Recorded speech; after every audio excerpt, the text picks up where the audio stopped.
Good afternoon. I'm Robert Weil. I'm the editor-in-chief and publishing director of Liveright Publishing, which is a division of W.W. Norton. And when I say we, I include everyone who's involved in this very exciting webinar: Dan Gerstel, Peter Miller, Cordelia Calvert, all of us of Liveright. Thank you for joining us for this pre-publication conversation among our authors, Annette Gordon-Reed, Elizabeth Hinton, and Jelani Cobb. At Liveright, which will celebrate its 10th anniversary in June, the relaunched Liveright, we strive to publish books that speak to relevant contemporary issues.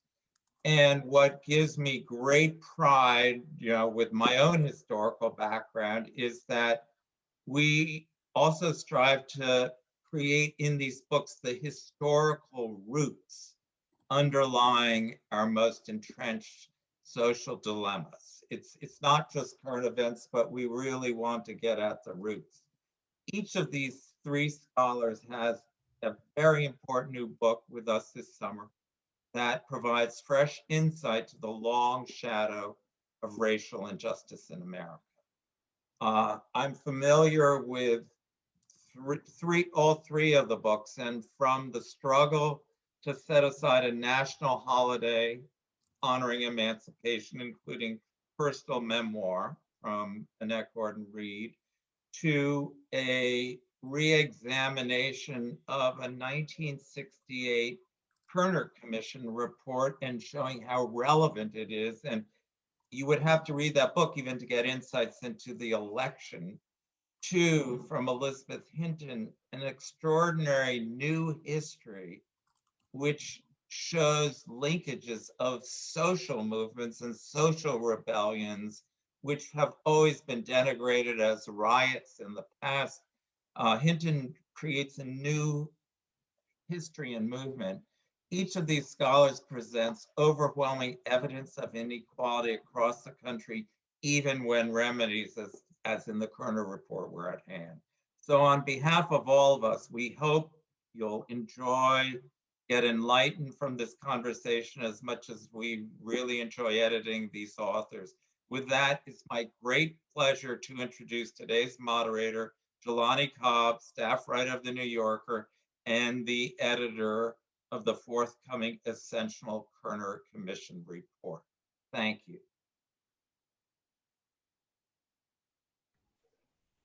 Good afternoon, Bob, and everyone. It's really great to be able to talk with you all today. And I am really excited about the conversation. I get to talk to two really brilliant women whose insights could not be more timely. And so I'll introduce our discussants, and then we will jump right into it. Elizabeth Hinton is an American historian. She's Associate Professor of History and African American Studies at Yale University and Professor of Law at Yale Law School. Her research focuses on the persistence of poverty and racial inequality in the United States. Unfortunately, I don't have the galley, but I have the stack of her latest book that Bob was just discussing, and it is compelling and as brilliant as her previous work, which I've praised and assigned to my students, From the War on Poverty to the War on Crime. And we are also joined by Annette Gordon-Reed, who is the Carl M. Loeb University Professor at Harvard, and the winner of 16 book prizes, including the Pulitzer Prize, and the National Book Award for her book, The Hemingses of Monticello, An American Family. And we were just discussing that I had the good fortune of being able to get Annette's insights in the gym, because we belong to the same fitness club back in the pre-pandemic times. But now here we are mediated by Zoom like everyone else. So It's good to see the two of you. How are you this morning? Pretty good, very good, actually. Good. No more snow No more Yeah. snow. That's right. for the time being. Uh, you know, it's just been, it's been a winter. So A long winter. it's been a long winter, right? So, I mean, I think I always like to start with the most fundamental question, which is that, these are two important books that talk about two different subjects, but with some degree of overlap and theme. And just talk to me a little bit about how they came about. And really, here's the one question that really sprang to mind, which was last summer when we saw the explosion of social upheaval in reaction to the death of George Floyd. All of the questions about race and policing and reform and everything that we're talking about now that we see in Elizabeth's book was on the tip of our tongues. This was the conversation we were having. And in the midst of this, we saw, since Juneteenth happened right after that, this big conversation about Juneteenth and its recognition and its significance. And it was part of the general dynamic of trying to understand how to approach race in the society. And out of curiosity, where were the two of you with your books when these events happened? Was it kind of tear out a chapter, throw it out, and start writing again? Or where were you with it at that point? You want to go, Elizabeth? Sure. So, yeah, I mean, at the time, I have always been fascinated by the rebellions of the 1960s. And one of the things that I argued in my first book was that, the launch of the war on crime and the modernization and expansion of American law enforcement was really not in reaction to the kind of unprecedented crime wave that we know was false and that policymakers cited, but the reality and the threat of Black rebellion. And this was something that I, didn't fully confront or deal with in my book. And as I was researching the first book, I kept on encountering, these moments of continued rebellion into the late 60s and early 1970s as the war on crime was officially being launched. And, we can talk about this maybe later, but I happened to come across shortly after my first book was published, this amazing archive of news clippings that documented all of these smaller scale rebellions at the local level. And at the time, and this is an assumption that even I kind of reinforced in my first book, the narrative was the rebellions peaked during the summer of 1967. And then, the wave of rebellions, the hundreds of rebellions that followed the assassination of Martin Luther King was kind of the last hurrah. And, after that, political urban violence was effectively stamped out. And this, proves not to be the case. We know based on this archive and my research that, there were nearly 2,000 rebellions in segregated Black neighborhoods between the passage of the Safe Streets Act in June 1968 and through 1972, whereas in the earlier decade, from 1964 to the Martin Luther King rebellions, there were only about 300. So these things actually increased in scope and frequency. And I didn't know what to do with this information for a really long time. I had the research, I had written a few articles, and this is a difficult history to confront. I think for the most part, historians have stayed away from dealing with subjects of crime and violence in Black community, both political violence and internal violence. And when George Floyd happened in the wave of protests, I just could no longer sit on this history because it is something that, we need to reckon with the long history of Black rebellion. We need to reckon with the long history of police brutality and the misguided, ill-informed, and frankly, wrong set of responses through which the federal government and state and local governments have responded to the problems of racial inequality with law enforcement for at least the past 50 years. Well, where was I? I was basking in the joy of having had an art essay in the New Yorker about Juneteenth. Mhm. And so I wasn't writing this book yet.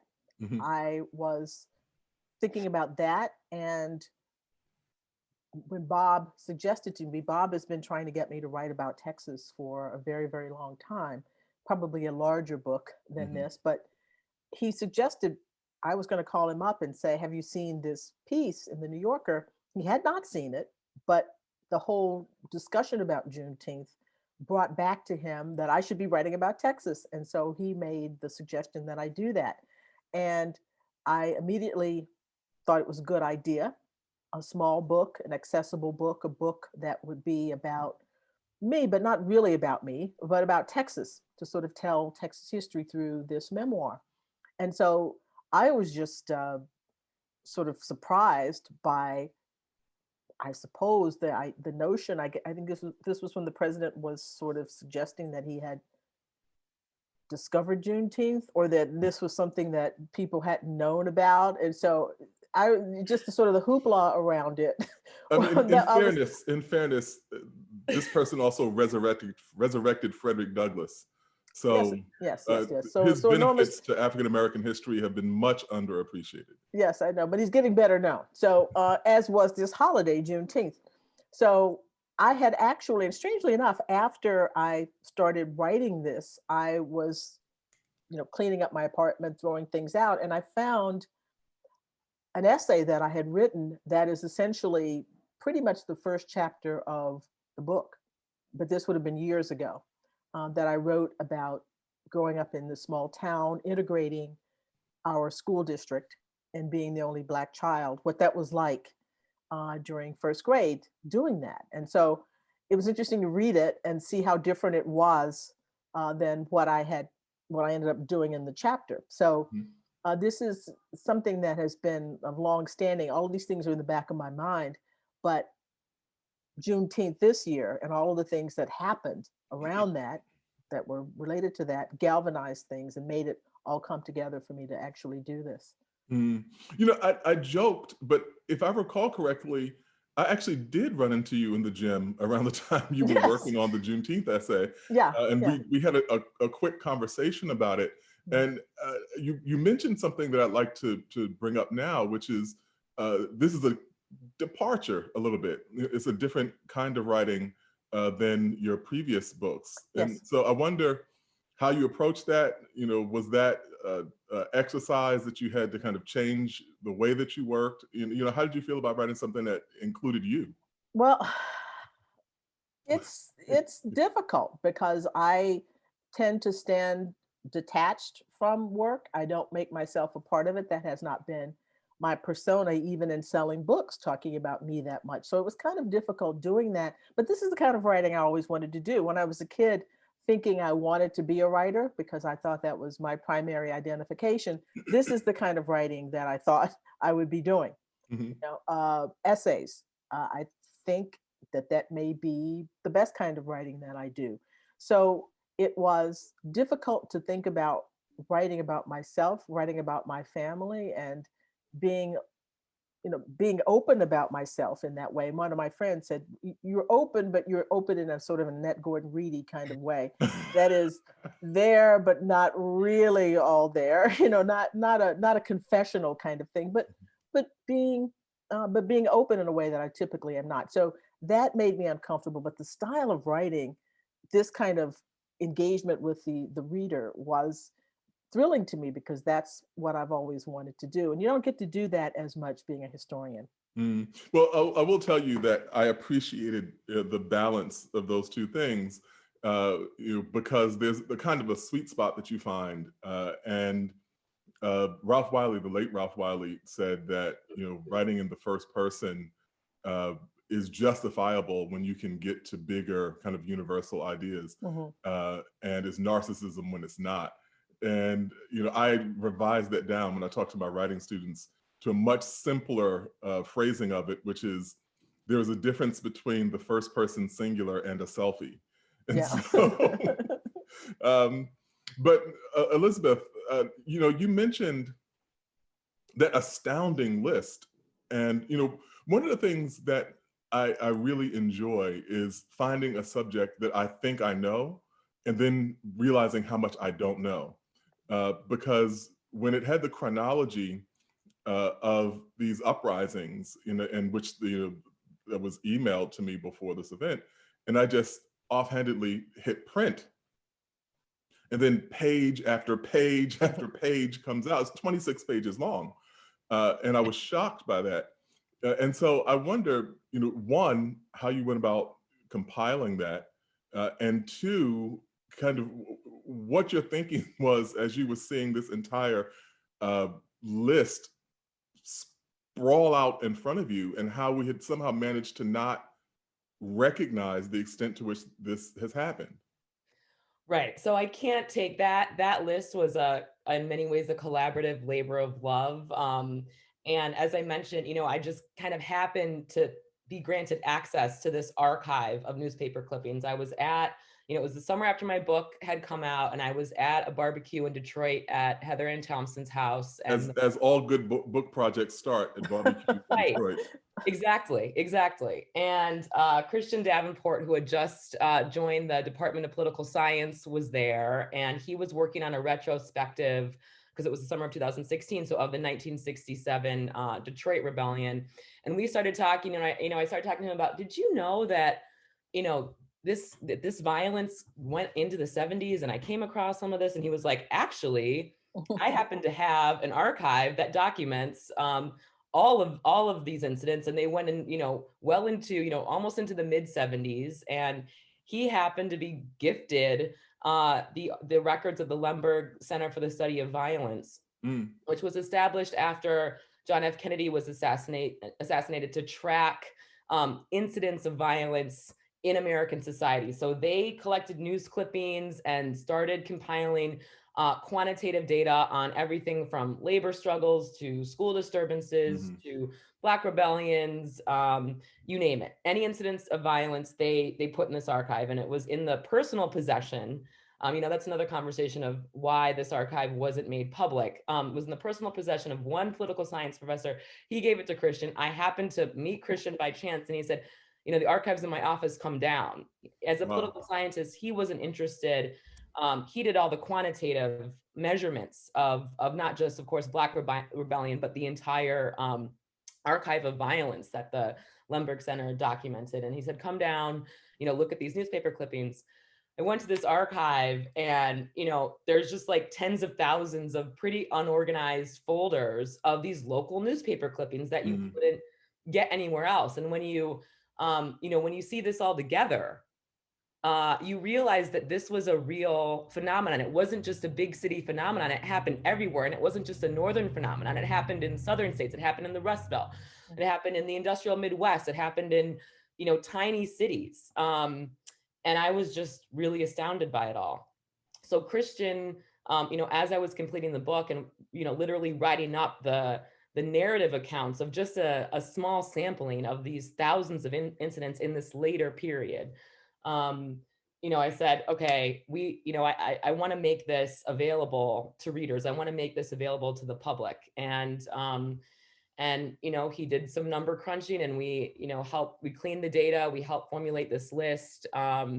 It really just underscores this historical falsehood that we've been telling ourselves, that this violence went away, or that it peaked in the late 60s. No, it peaked after the programs of the war on crime, hit the ground, after smaller urban, mid-sized city local police forces were suddenly receiving, surplus weapons from Vietnam and tanks. And, contrary to other interpretations, which have argued that, and I'm thinking about, my beloved colleague, James Foreman and Michael Fortner, who say that, well, Black people were calling for law and order, they were calling for more police.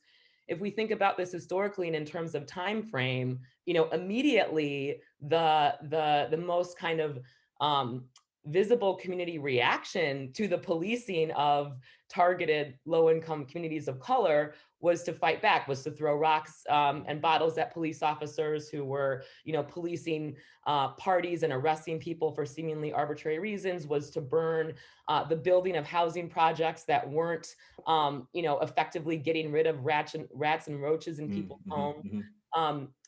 These were fundamentally rooted in the conditions of inequality and the status of second-class citizenship, even after the enactment of monumental civil rights legislation earlier in the 1960s. Just as a quick point, one of the things that, I know this, but I'm always still taken every time it happens, is the extent to which the tentacles of each one of those events extends out into the present. And so just in the course of working on the Kerner book, I got into a conversation with my aunt about the uprisings that happened in 1980 in Miami. One branch of my family is in Miami, and she's lived in Miami her whole life. And I said, were you in Miami when that happened? And she said, no, I was in Atlanta in grad school.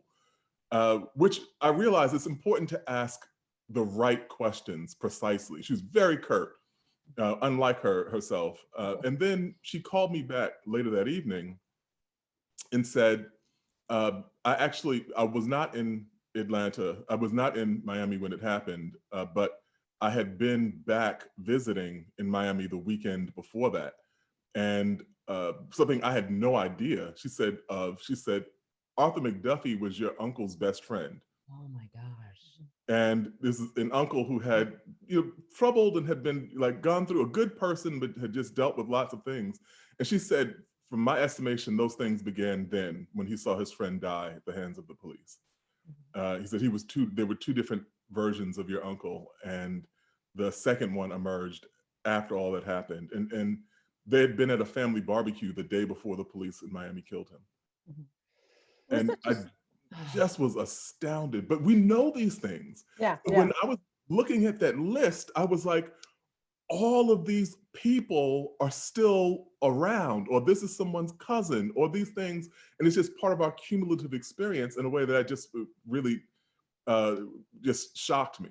Well, I talk about this in my book, and this is a completely different place, different area than Miami or an urban area, Conroe, Texas, about a young man who was a friend of my brother's, a classmate of my brother's, whom I knew, who was arrested for disorderly conduct, one of those kinds of things, taken into the jail. He was 17 years old, and he was shot there. And this just devastated the community. It was not, our numbers were small. We're about 6 or 7% of the population there in a small town. And everybody, Black people know these stories, know these things, these kinds of things, these events happen with males, teenage boys. And, he went in and didn't come out. And the person, a sort of a progress for the town was that the person who killed him was put on trial, but eventually acquitted. Now, years before then, they burned a man at the stake in my hometown. So it has a really, really rough history, but these instances of violence and at the hands of police and death is something that African Americans can talk about in urban areas, small towns, all over the country. It's a kind of horrific commonality. But on this idea of remembrance, to kind of segue, we have talked before about Juneteenth and the kind of awkwardness implicit in it. I became aware of Juneteenth, I think, around high school, maybe. And as I got older and actually started thinking about it, it struck me as deeply curious that the end of slavery, which was an American atrocity, was primarily recognized by the descendants of the people who were enslaved. And it almost seems as if the idea of national contrition or national reckoning or even national celebration that this terrible thing, this terrible entity is no longer with us in the same regard. We could talk about the 13th Amendment in that, but that institution, the demise of that particular incarnation of it, seems like it should be worth broader recognition. But I wonder how you see that. Well, we did talk about this and being the sort of ambivalence in some ways that, and when I grew up, this is something that, I knew from the time I was a little kid, because we celebrated and had red soda water and barbecue and all this kind of stuff. And I don't remember it as a holiday that whites celebrated. This was, July 4th was supposed to be for everybody, and Juneteenth was for Black people. Then at some point in Texas, it became, well, it was a state holiday. It became an actual state holiday, and white people began to celebrate it as well. But it's odd that there's not, that it was seen as something that Black people should be happy about. And it was taken for granted for a long time that white people really, as if they didn't have anything to do with this, when in fact, of course, they did. And so I've always felt, and my father, of course, well, the slaves have never been freed. I mean, he was very cynical, and it didn't like the idea of celebrating it until things were right, actually, the way they should be. But there was that ambivalence about why we're celebrating this, but you're not. Then the Texans got into it, and I don't know what's going to happen nationally with it. I suppose there was some move at some point there's been many moves to make it a national holiday. I don't know how that's going to happen, how that will happen. I mean, slavery didn't really end there. That doesn't end until, the 13th Amendment is ratified in 1865. Right. There were still people who were slaves in Delaware and other places, but it was the end of the Confederacy. And I suppose you could put it at that and say that the last battles of the Civil War were fought there, and the Texans actually won that last battle, but then eventually surrendered because there was no point. So you could frame it around the idea of the defeat of this particular rebellion, which is interesting to think about now, because it seems to be some of the same folks who were, it's like the rebellion is not over, but it was officially over back in 1865 then, but we're still seeing, remnants of that popping up today. Yeah, I used to, in grad school, I used to go to Harlem and interview the widow of the kind of notorious gangster Bumpy Johnson. Oh, wow. And so it's just kind of one of the most random kind of connections in life. And she had this saying about people who didn't know what was going on. And she would say, "Oh, don't mind her. She doesn't even know the war's over." And so you're kind of looking at the news on January 6th and going, wow, that applies to a whole lot of people. I know, yeah. It's that those elements are still there. And that's part of one of the things talking about in the book is how close we are to all of this. From my great grandmother and all of these people talk about this as if this was something long ago, but we're not out of this yet. We're still fighting these battles. And that's one of the points I make in the book too. I mean, these battles, continued into, the 60s and 70s and beyond, Miami and Los Angeles, that period, 64 to 72 was the greatest period of internal domestic violence since the Civil War. And it didn't just involve police, it also involved vigilante and white supremacist groups that didn't want to let go of the old racial order in the moment after Jim Crow had been dismantled. So we're still, very much dealing with the legacies. Legacies of that, and a question about Black citizenship. Right. Are we a part of the people of the United States? And evidently there are a lot of people who don't really think we are and resent.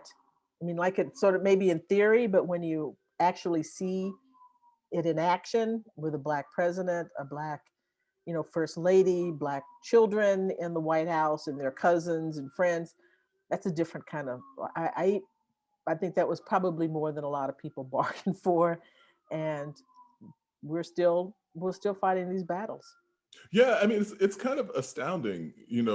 I was just the other day, I was watching the film that's coming out, Judas and the Black Messiah, about Fred Hampton, the Black Panther Party, and in Chicago. And I was struck by, I mean, I've thought about this before, but the phrase "all power to the people," and the founding declaration of "We the People," and I've always been like, are these the same people? What people are we talking about here? Because the people that Fred Hampton was talking about don't seem to be included in the idea of "we the people," and that's really a kind of fundamental narrative of this. And so, which brings me to a question I had for Elizabeth about language, which is that you are very specific about the ways in which the word riot has been deployed and your usage of them. And I would like for you to talk a little bit about how you come to the terminology around that. Yeah, so when riots throughout most of the early 20th century were instances of white mobs, from Springfield in 1908 to Tulsa in 1921, through the Red Summer of 1919, and through various battles during World War II, going into Black communities. These white residents were hostile to integration and felt in many communities as though Black residents were encroaching on their jobs, and they, went in the case of Tulsa and other communities, destroyed communities, attacked Black residents. These were the riots, right? In the 1960s, when Black people became the kind of main perpetrators of political violence in urban centers, this violence immediately gets, from the perspective of Lyndon Johnson and other officials and policymakers, detached from the nonviolent protests of the mainstream civil rights movement, even though many of those who rebelled shared the same grievances that civil rights protesters did, and labeled as criminal and meaningless. I think going back to our earlier conversation, there is this tendency in US history that every time the bounds of citizenship expand, every time rights expand, to Black people in particular, there's a criminal clampdown. So we see this immediately after emancipation with the Black codes and the convict leasing system and the first mass incarceration, and really the beginnings of the disproportionate imprisonment of Black people, because of course during slavery, Black people, especially in the southern states, were a relatively small part of the prison and jail population.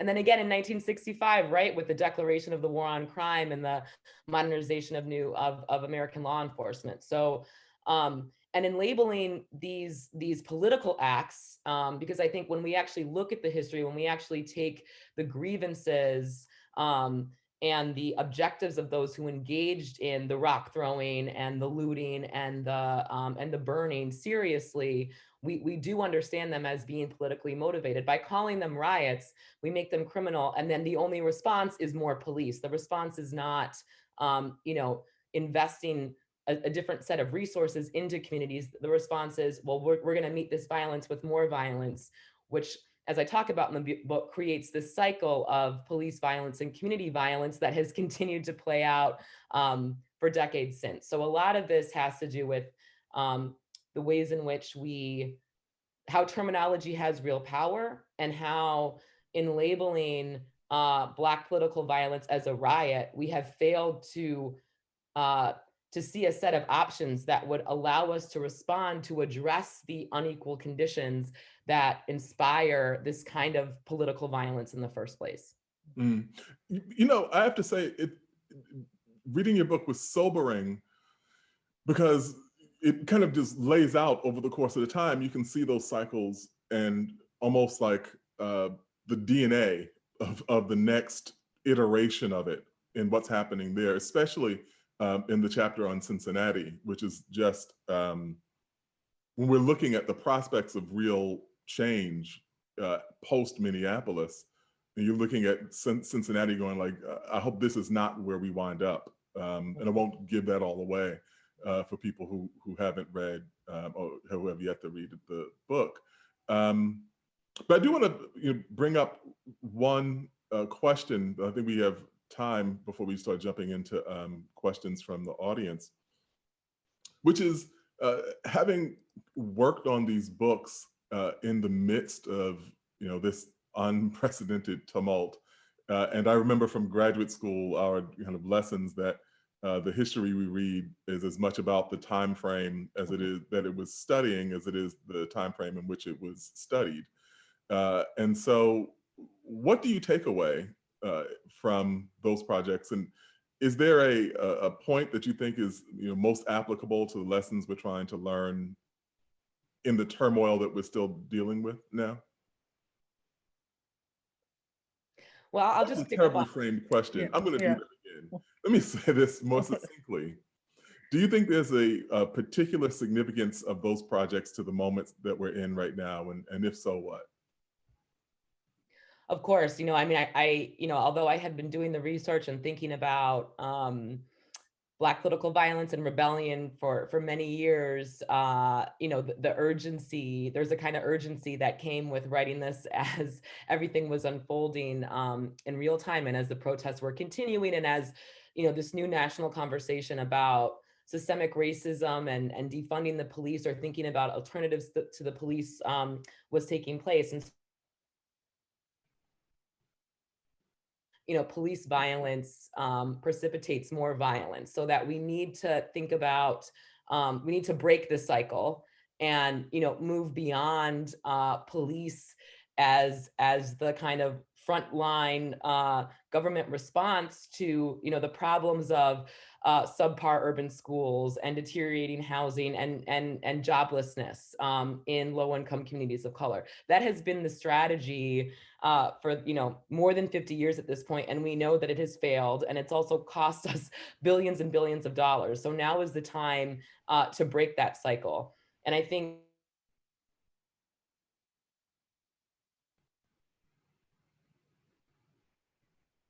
I think we seem to be frozen.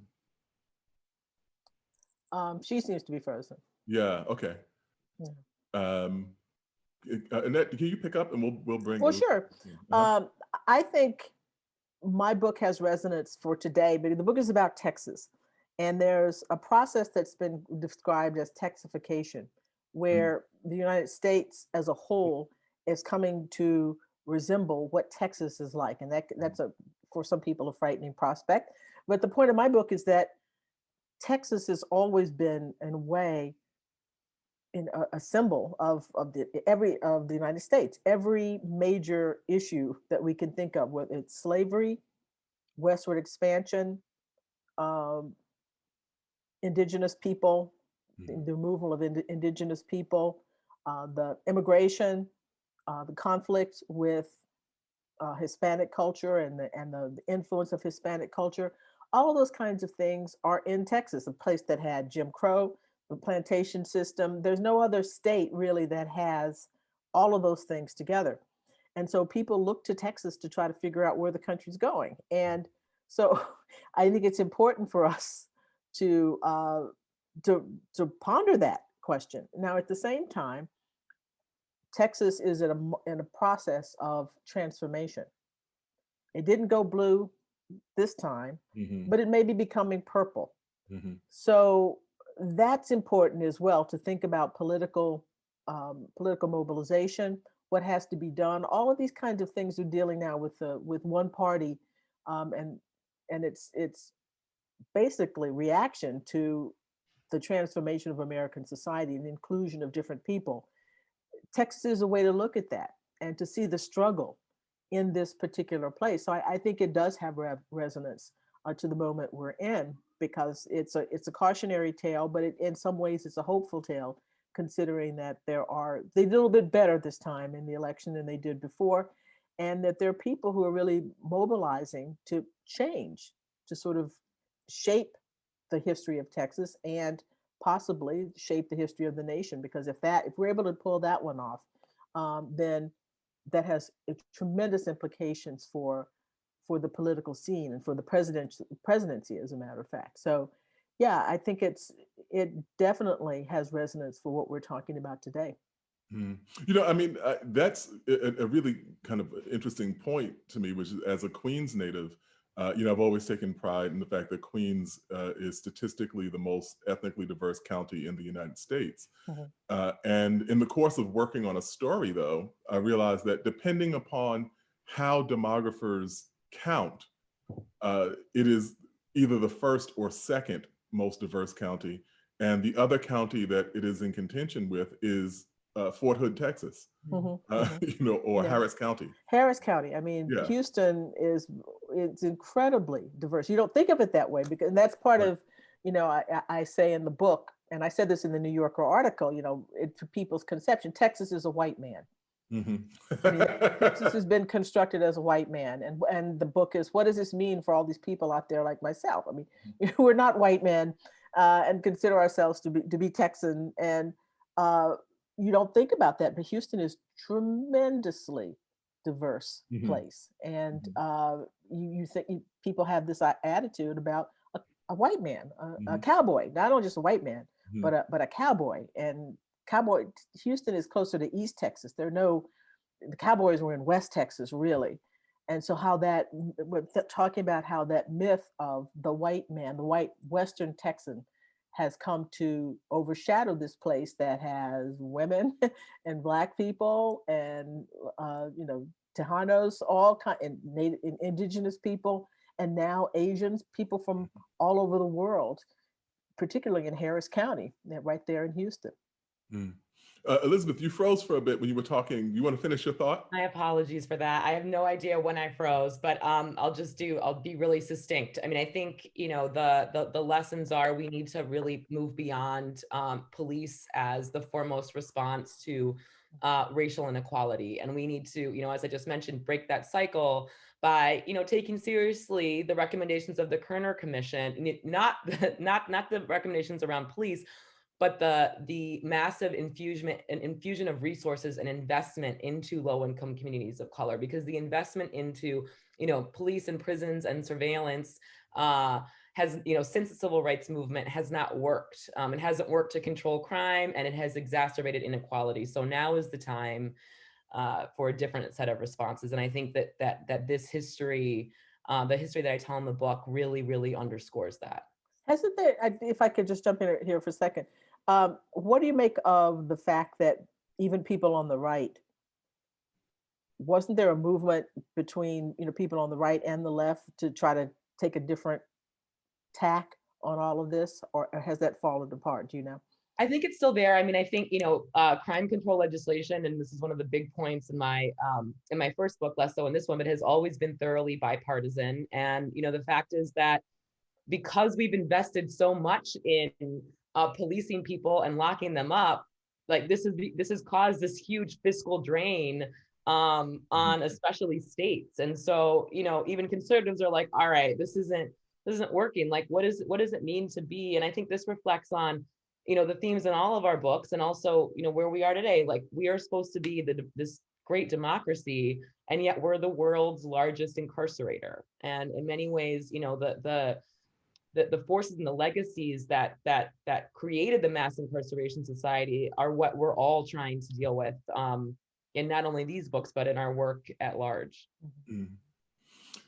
There's one question that's come into the Q&A, which is for me, actually. It says, Jelani, I'm curious about your process on editing the Kerner Commission report.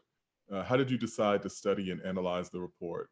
And did the events of last summer motivate you in some way? And how did you decide which parts were essential for the readers to have comprehensive understanding of it?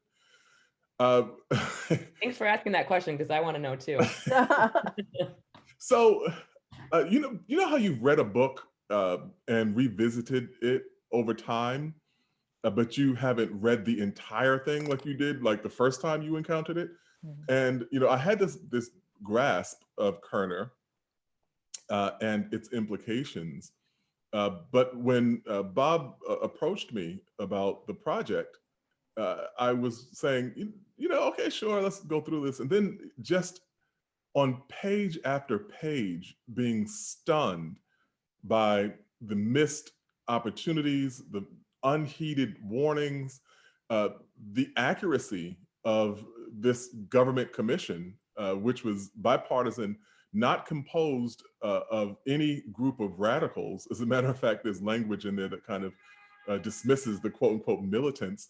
But these are thoroughly middle of the road people who write this searing indictment of American racism.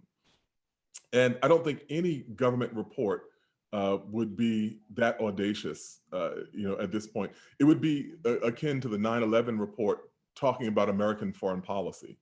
It just wouldn't happen. And so that was one thing that stood out. And so that said, the report was, I think, 900 pages. And we were trying to distill down to the essence of it and recognizing, saying, what will the public want to take away from this?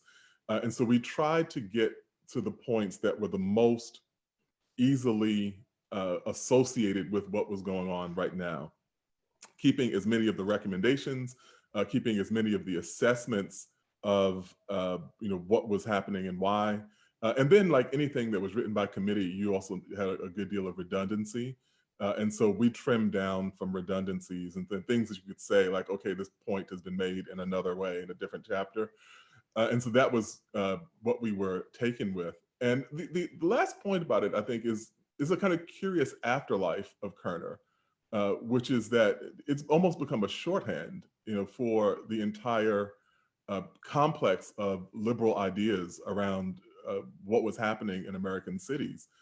And it comes out 4 months, actually 6 months before Nixon was elected.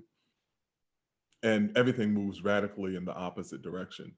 And so it's the kind of last moment of that. And then finally, in combing through it kind of thoroughly, you notice things that you might not otherwise, which is that one of the most astounding comments that you read in there is that there is an actual note of gratitude, a thank you to a LA police officer who was particularly helpful to them in understanding how policing in the context of, I think they use urban unrest. There's like 1,000 euphemisms that they use in the book, but civil disturbances, they understanding policing in the context of civil disturbances. And his insights were so foundational and so helpful. That police officer was named Daryl Gates. Oh my goodness. Who, if you are not familiar, was the chief of police who presided over the LAPD when Rodney King was beaten and was captured on videotape, and we saw that explosion in Los Angeles in 1992. And so it just leaped out. Wow. Of all the police officers on the LAPD, this is the guy. That is. Yeah. Yeah, he takes quite a beating in the LA chapter in my book as well. We have a question for you, actually. Professor Hinton, it seems important that the riots of the past not be referred to as riots, but that they should be referred to as rebellions to injustice and inequality. How can we get this to happen? Well, I hope, in part, my book, and it's not as if, I'm the first person to call these rebellions. In fact, in Detroit, most Detroiters refer to the events of 1967 as the Great Rebellion. And many of the people who participated in these incidents, saw their actions as constituting a rebellion. And so I hope that, this book will help, and the kind of, bringing this history to light will help start new conversations, because let me tell you, it is still very pervasive. I was just in a faculty meeting at Yale Law School faculty meeting on Monday, and one of my colleagues kept on referring to the violence this summer as riots. And it was just like, I was in the Google chat with some of my other colleagues saying, okay, like, we got to send her my book. And I'm sure that she would consider herself liberal. So, we've really got to change. The language is so important, and language itself can be violent and dangerous. And so I think moving forward, we really, really have to understand, just as you said in the question, the larger kind of socioeconomic inequalities that lead to violence. Violent conditions breed violence. What's interesting, I think, is like even the deployment of the term. So I think that riot means something when it means one thing in particular, when it is referring to city dwellers, people of color, low income people, and it means something different in connotation, because when we talk as historians, we talk about the draft riots. We are clear that those were political acts, even if they were reactionary, that those people were acting politically. Or the bread riots, or any of the riots that led to the American Revolution, that when we say that people rioted, we think that they were acting in accord with their political perspective on actions of their day. But we don't have that same sort of definition of riots when we're saying for something that happened in 1967 in Cleveland. Right. It goes to your earlier question. It's almost as if that definition of riots stopped, once the violence started in Harlem onwards. Right. It's like, not you. Right. Exactly. We have one other question, which I think is for everyone. We'll wrap up here near our time limit. In view of the 1776 Commission Report from the end of the Trump administration, what is, in your opinion, the role of historians and critical thinkers like yourselves, especially in education, in grappling with the longer undercurrents of today's political environment and its roots in racial injustice in America? There's not much that historians could do except address those questions to make ourselves available to talk about these matters when we have the opportunity to actually address the public. I mean, very often, one of the charges against historians, I don't think it's quite fair given our interaction with lots of teachers and people that are not necessarily on television or public to everybody, that we have sort of withdrawn from the conversation. But I see lots of historians now who are talking about these issues and trying to contextualize things, language, suggesting, as Elizabeth is saying, the power of language, even though people resist that, because it's like your kids when you read a story to them and you change something, and they no, that's not how that goes. And people respond to attempts to alter the language to make people think about things in different ways, but we have to keep doing it. We have to be out there, not just talking to one another, because right now we're at a critical juncture in our republic, and people need to know what's going on and to understand the roots of all of this. And so we have to be out there and to talk to people and to bring our knowledge in ways that help people see what choices are made and hope they make the right choices. Yeah, I completely agree. I guess I'll just add, briefly that it was a deliberate choice not to include a single historian on that 1776 commission, which is obviously curious if it's about a U.S. history curriculum. And I think, one of the things that really became clear to me, just looking at the electoral map on election night, is that we have to do a better job of educating everybody. It's not as if too that like this decision to invest in police and to, saturate low-income communities of color with police and surveillance and eventually incarceration doesn't impact poor people in general and poor white people too. And so I think, really the task before us is to make a different set of investments that will promote education, because there are large swaths of this country that are deeply, deeply undereducated. And if we're, really going to move forward, I think, reckoning with and, making history and, not the 1776 version, but our actual history accepted is going to be crucial. Can I just like to say this briefly before we get off? It really annoys me that 1776 has become associated with that report as if it belongs to a handful of people, and it doesn't. I mean, it really shouldn't belong to just one group of people. And African American people have fought for the ideals, whether they were realized or not, in 1776, but the ideals of the Declaration from the very, very beginning. People filing freedom suits saying the universal language applied to everybody, and that can't just be hijacked by one group of people. That we have worked harder to have that ideal realized than anybody. And that's the downside of this kind of the partisan use of that. Yeah, I think that one of the interesting things about it is that 1619 and 1776 were framed, at least in, from the administration, framed as being antithetical to each other. And the argument that Nicole Hannah-Jones and the 1619 Project made about race and racism being central to the undertaking of what became the United States stands. That argument.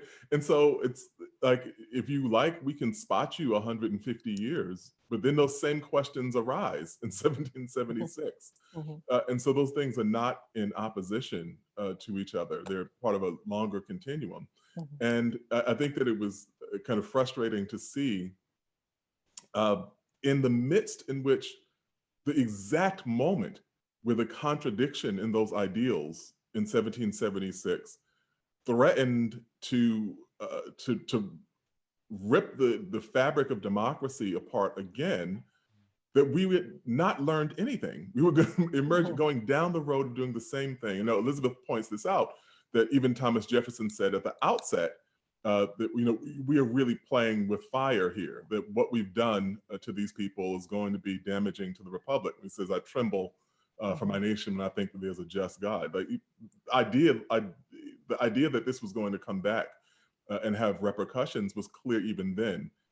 And it will go to this point that I think, if I can quote myself, much less quote my own tweets. So you're the moderator. We're reaching egotism here. But a few weeks ago, when I said that historians are essentially like cardiologists, we're both talking about the detrimental effect of long ingrained habits, both most likely to be ignored in making those warnings and likely to have disastrous outcomes for ignoring them. And so that said, I think that both of your books are really illuminating on these questions. The titles are America on Fire, Elizabeth Hinton's book, and On Juneteenth, Annette Gordon-Reed's book. And I am the editor of the Essential Kerner Commission Report, along with, there it is, there you are, with Matthew Gariglia, who is a former student of mine who worked really hard on this project as well. So thank you, everyone. Thank you for watching. Thank you for participating. Thank you, Annette. Thank you, Elizabeth. We're happy to be able to have this conversation, and I look forward to seeing more of you when your books come out. Thank you very much for this. This was lots of fun. Yeah, this was great. Good to be in conversation with you both. Thank you. And thank you for coming. Yes, thank everybody for coming.